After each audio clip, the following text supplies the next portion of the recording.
I will not die alone. Waiting at home, that attack, God go forgive me. I've been nurse before. Don't get HIV now, I can't stop. I go hospital, now HIV now I get. So, I no get money treat. I can't come on my blood, they put for the zobo, and they sell am for many people. I don't dey do am for 6 months now. I dey use injection, they come out for my vein. I no happy but I still happy say I no go die alone. You may have come across this clip on the internet or have read this on the news, but this is enough to leave one pondering as to how far stigmatization and discrimination pushes a person. A case study is the stigma attached to a person living with HIV and AIDS. Over the years, stigmatization and discrimination have remained a huge factor fueling the HIV and AIDS epidemic here in Nigeria. According to UNAIDS, it is indeed one of the major barriers that prevents people from disclosing their HIV status, hinders some from taking up preventive and treatment services, thus mitigating against the HIV and AIDS response in the country. In the course of my work, there are several barriers that I've noticed that PLHIVs, that's people living with HIV, have had, which is hindering their access to quality care and treatment in the state. One of such barriers is stigma and discrimination. There's something people call self-stigmatization. There are some people living with HIV that once they are diagnosed positive, they don't believe it and they begin to stigmatize themselves.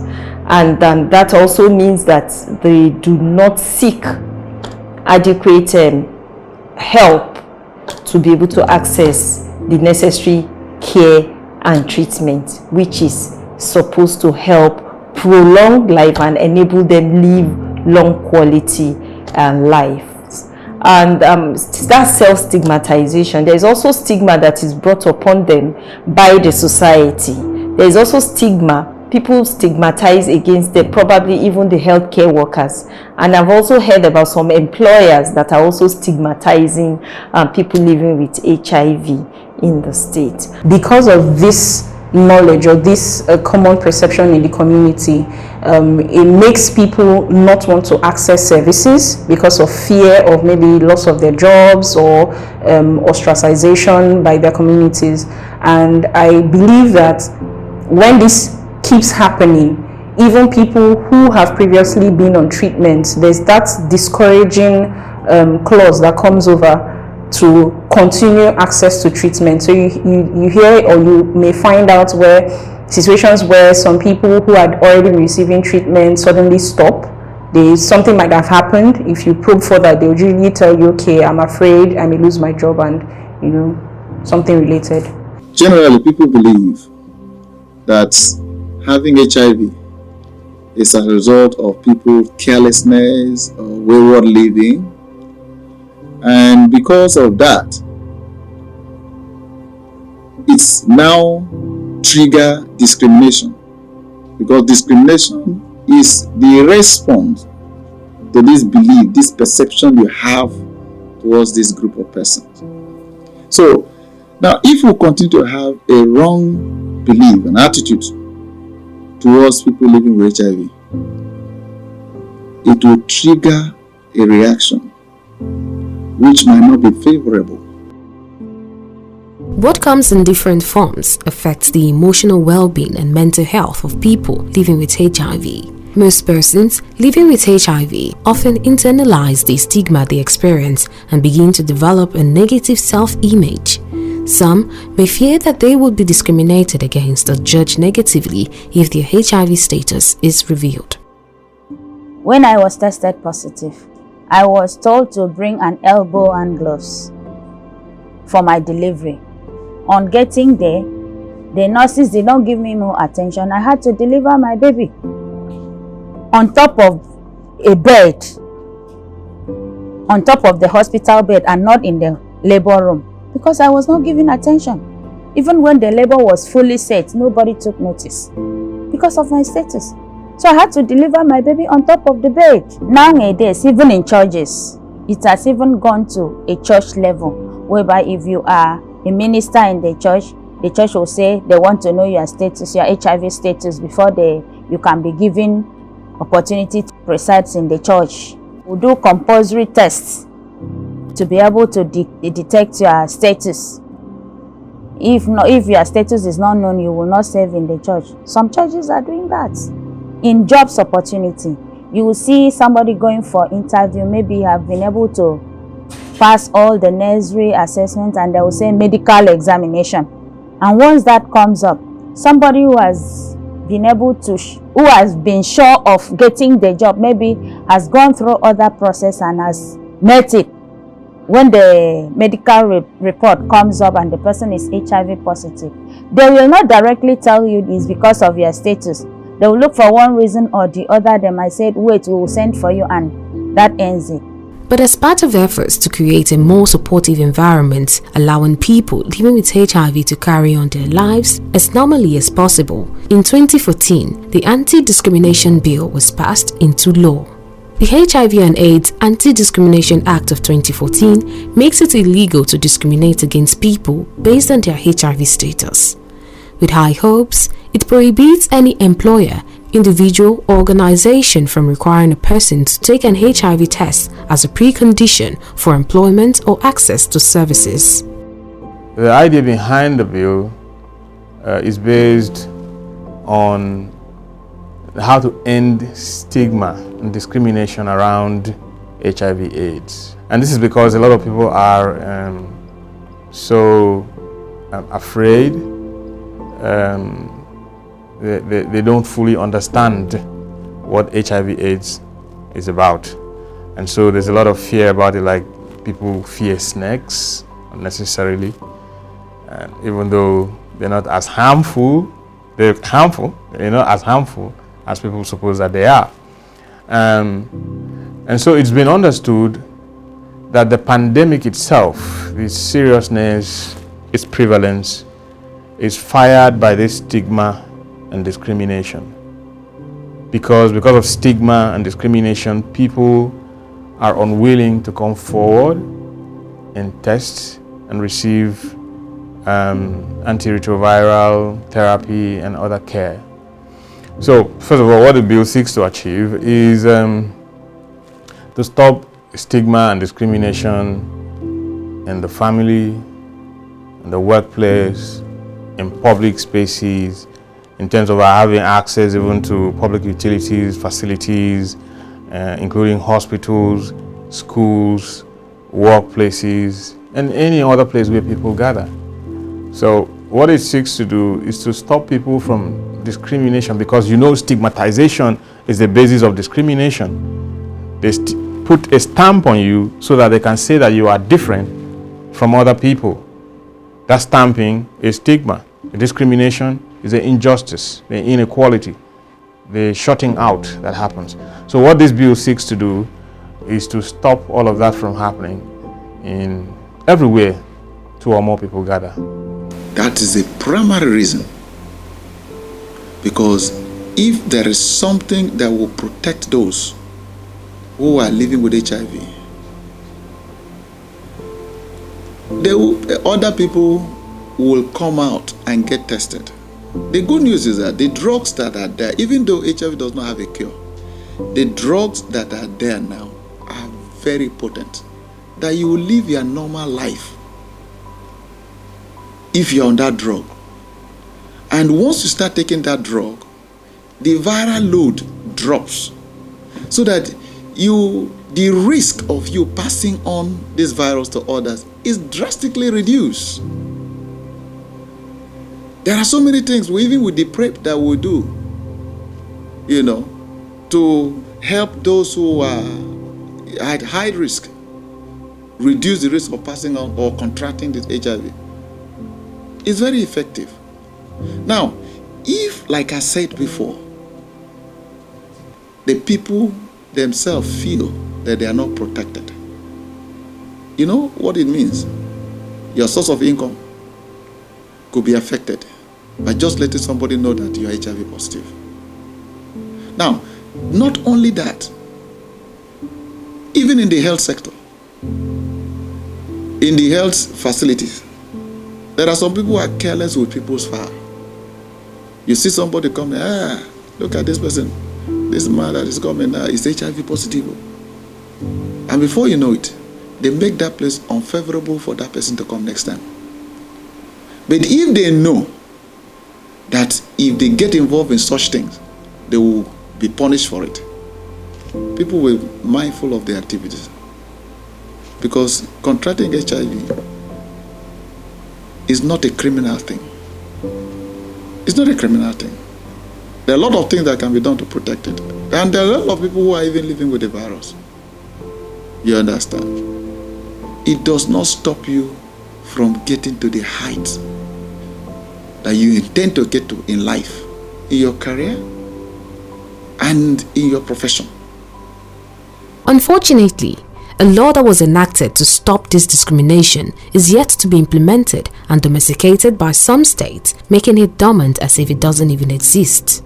It is indeed worrisome that an act which was enacted 8 years ago by the previous administration under the leadership of Goodluck Jonathan to discourage discrimination against persons living with HIV and AIDS, particularly at workplaces, health facilities or religious centers, have witnessed many people losing their jobs, marriages dissolved because of their HIV status, while majority of persons avoiding HIV tests mainly because of the social stigma attached to it. Well, as one would expect, the aspects of the bill include it includes what to do when you're testing someone for HIV, the sort of protocols that you need to follow. The person needs to be counseled, and then the person needs to be told what, as part of that counseling, you have to be told what HIV/AIDS actually is, different from the myths you've been carrying around. For example, that you cannot be infected because you consult with a person that is positive, or you embrace them, or you play with them, or you're in the same class with them, or you sleep on the same bed with them without having intercourse, or you eat with them. Okay? So people have to understand that HIV is not, that sort of thing that you catch in the air, something that you catch by being close to someone. And that is one of the things that the counselor tester has to do, before testing. And that's part of the law. It also states that you should not, it is unethical for you to reveal the status, the HIV status of a person without their consent. And it provides 3 months imprisonment for that kind of disclosure, or 100,000 naira in fines. More than that, it provides that even when you're going to take an insurance, okay, the insurance company does not have to provide, or should not provide, a category called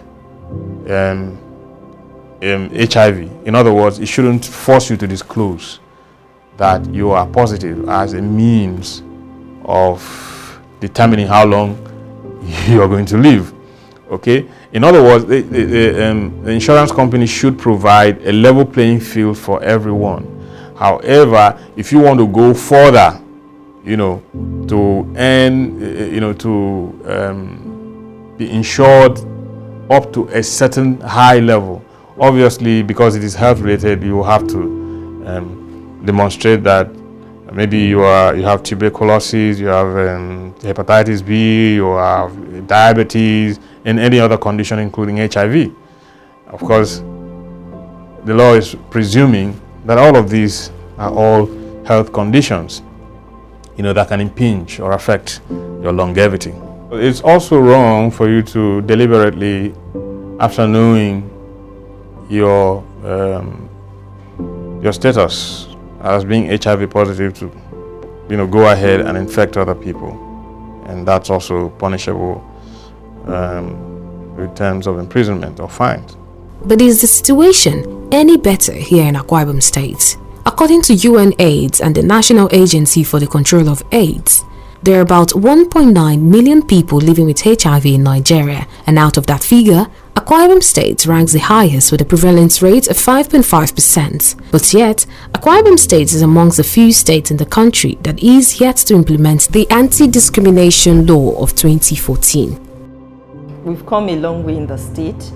As we all know, as a result of the 2018 NICE findings, Akwa Ibom has the highest HIV prevalence in the state, and that galvanized a lot of resources from partners, from key stakeholders coming into the state to implement the HIV surge response, trying their best to bring down the epidemic.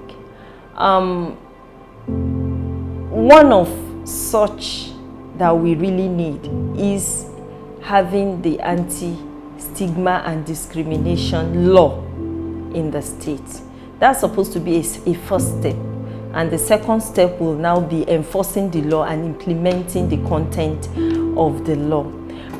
Last year, I attended a sort of town hall that was organized by the State House of Assembly and involved SACA and other stakeholders in the passing of this bill. And it looked then as if the bill had passed first reading and had passed second reading and was really actually going back to the committee to be presented to the plenary. Yes, it was going to plenary because that was second reading that had been done. So it came back for the public and those who are involved and engaged, with these matters to sort of look at ways in which it can be improved, things that were not quite right with it, and then have a final presentation that will be given to the plenary to pass. And from thence, it would go to the governor for his assent.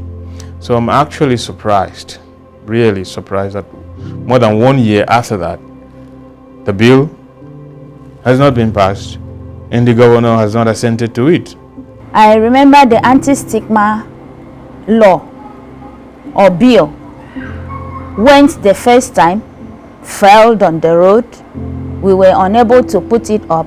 This second time, we have gone as far as processing everything, and the bill has moved to the table of the governor since 2021 September. Is on top of the governor's table to assent. Up till now, after 1 year, the governor has not still signed the bill. So we cannot use it as a law because the governor has not signed it. So people keep on stigmatizing us, discriminating us, and going scot-free. And other people who seeing that others who have been discriminated and stigmatized does not have anything that is supporting, that is bagging them up. They live in self-denials. And we are here trying to preach epidemic control when 80% of people living with HIV are living in self-denials. In Akwa Ibom State, we've moved on. This, for the first time, we've had that bill get to the level where we've done public hearing, and then the House of Assembly has passed it into law. It's a good effort. What is now left is for our governor to put to assent to that bill. But you know that, look, for every bill to be assented to by any chief executive, there are other things they need to consider. You're trying to protect a group of persons. You also want to protect the interest of the government and the other people who are not affected. So those gray areas need to be looked at before the assent is given. Aside liberating persons living with HIV from the psychological trauma and pains they experience due to some inhumane treatment by fellow citizens, the bill, if passed, will make a huge impact in addressing the numerous inequalities which are holding back progress in ending AIDS. The anti-stigma bill is going to make a monumental change in the course of the program implementation, as you know, in the future, because it's going to help to it's going to empower patients or clients in that regard, in the sense that they are going to have or take charge of their own healthcare and their own treatment by being able to seek services without fear of discrimination or stigmatization from the community, the places where they work, and they're going to be able to take charge of their health going forward. That law is supposed to help support the rights. It's supposed to protect the rights of people living with HIV in Akwa Ibom State. It's supposed to protect them from stigma. It's supposed to protect them from discrimination, either within themselves or from other people around them. Healthcare workers, their partners who may not be positive, their significant others, their employers as well as let me also say maybe their church or congregation members as well, because sometimes when people discover they have PLHIVs in their midst, it creates a lot of friction, and before you know it, such people will not even be able to participate in their normal daily activities, including church activities. So they may end up being ostracized, and this does more harm than good. If the governor just assents that bill and we start putting people on courts and we got a justice verdict, don't you think others will say, okay, it happened to me, so since this person has been able to get her justice, let me speak up. And by the time they speak up, they will all be able to live above self-stigma. Thereby can face somebody and say, I'm HIV positive, knowing that you will not stigmatize me, knowing that you will not do anything to me, you will not take my rights because of my status. So my dear, let us think about this. How did you feel it will happen? People will speak up and we will be able to control this epidemic, because by then we will be having access to good work. Nobody will stigmatize you. Nobody will tell you go for voluntary tests and say you cannot do the job because of your health and all that. So it will go a long way to put food on women's table, because we are the people that are suffering the stigma the most.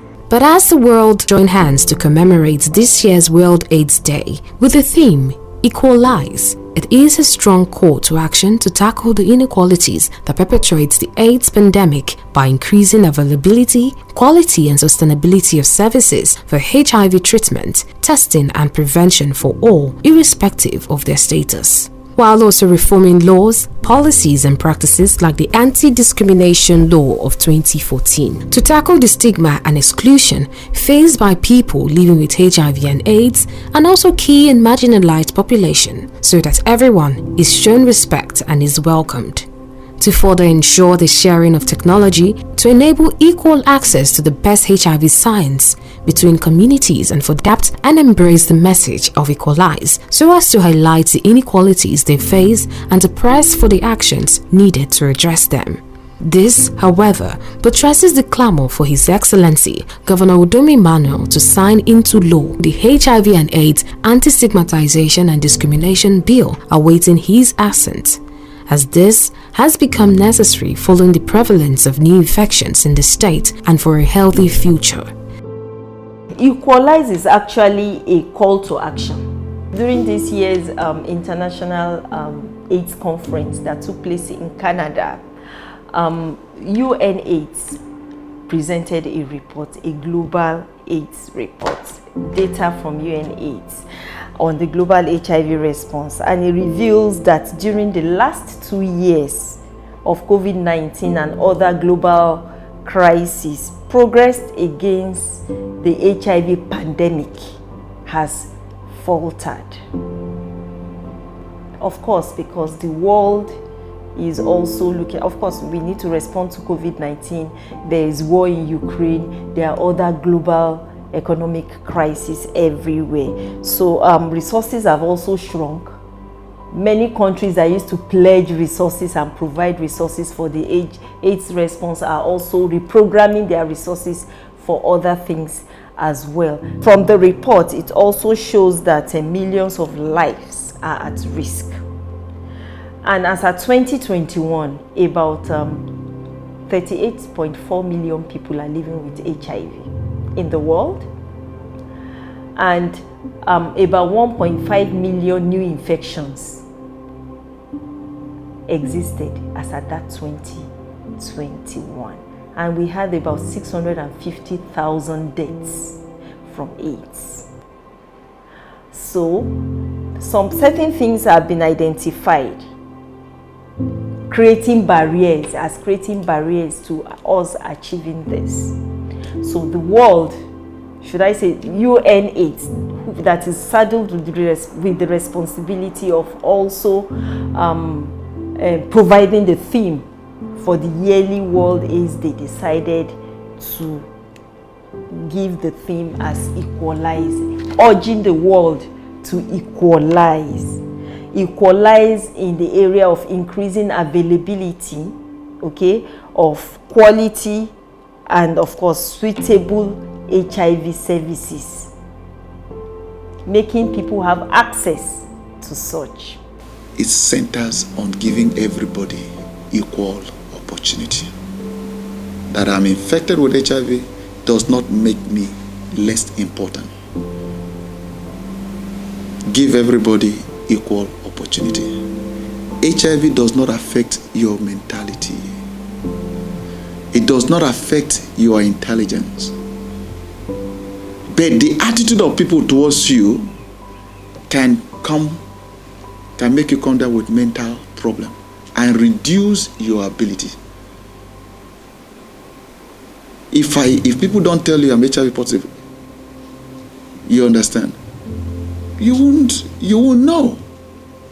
So you can be the president, you can be the governor, you can be the chief executive in any parastatal and function rightly. So why don't we give people equal opportunity? That is just the thing. And it's also meant to increase access. When we know there is equality, there's equal opportunity in everything, everybody will give in the best. That if I put in the best, I have equal chance of being recognized and be treated fairly.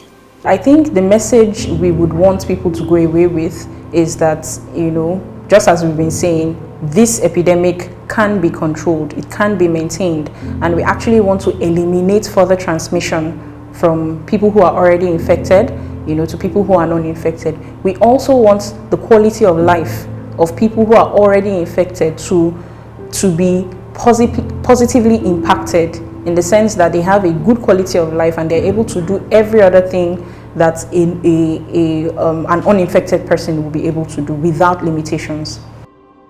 To keep everyone safe and to protect everyone's health, we need to equalize. We need to wipe out the economic, social, and legal inequalities around HIV and AIDS, as this remains a huge stumbling block in a bid to achieve the goal of ending AIDS as a global health threat by 2030.